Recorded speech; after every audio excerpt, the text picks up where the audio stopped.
Well, the off-grid lifestyle sometimes leads us down some odd paths. Today's path is very close to home dentistry. Stick with me, I'll show you what I mean.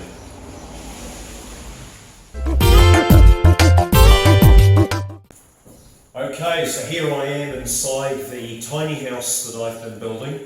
The structure of the tiny house, being built out of refrigerated cool store panelling, or polypanel as it's known, is fast, efficient and low cost. In keeping with our mantra of reuse, recycle, repair, we opted to use some gorgeous cedar joinery that we found, and it has meant a little bit of extra work, but it means that we've got very high quality joinery in this build. One of the things that I've been up against is this is one half of a gorgeous set of narrow French doors, which I was very lucky to find.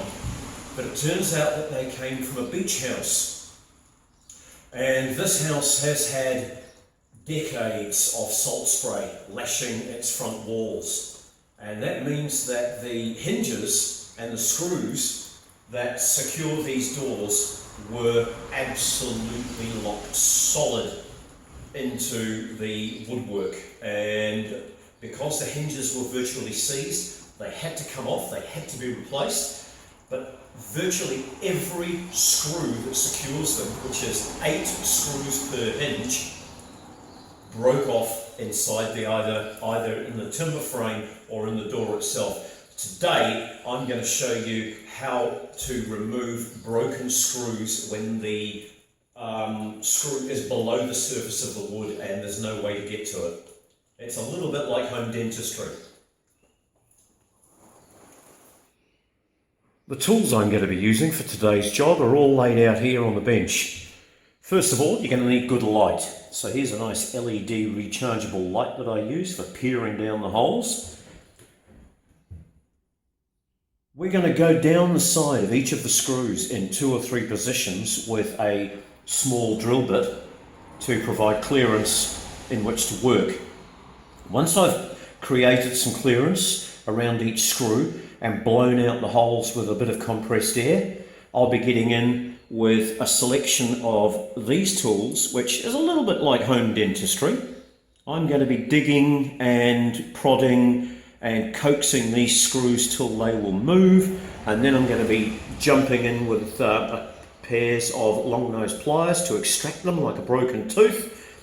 Once they're extracted, I'll clean all the hole out, and I'll be using some 5-minute epoxy glue to repair the holes. Then I can put brand new hinges back in the original places on the door, and no one will know that it's been played with.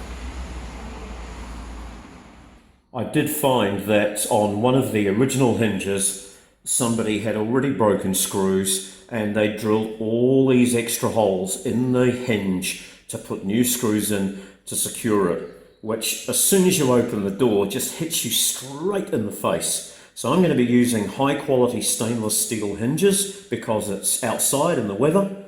No cutting corners this time. These gorgeous cedar doors are going to get another lease on life.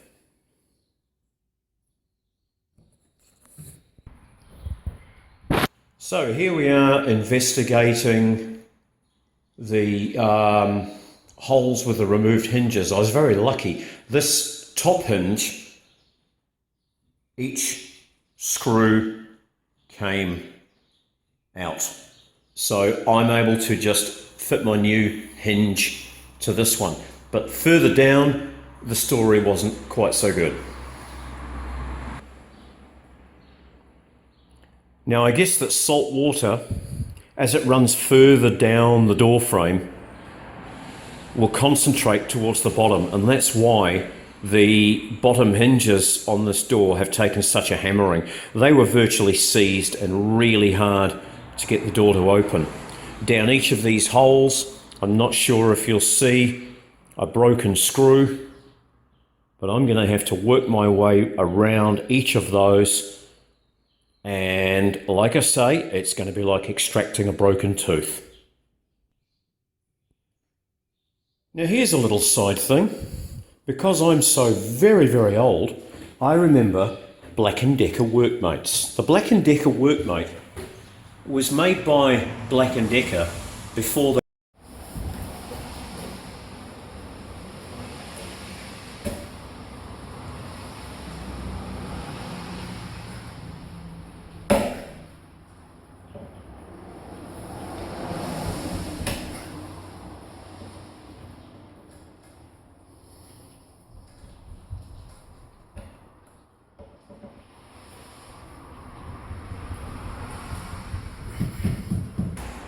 I'm no woodworker, so I don't have all the tools for it, but years and years of engineering, and you learn a few tricks. So I've got one door over there behind me, the other door I've got here, and I've just done the job on it.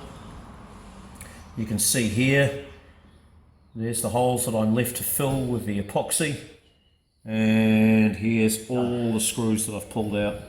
So good to get those out. And now I'm going to mix up a paste of sawdust and epoxy and get it poked into these holes.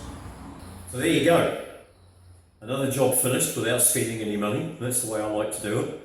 This has been Tiny House and Off-Grid Resources. If you liked the video, please hit the like button down below. It helps to put more videos like this in front of you. And if you think that my stuff's useful, please subscribe to the channel. It'll be nice to have you aboard. I've got to get back to work on this tiny house now. See you in the next video.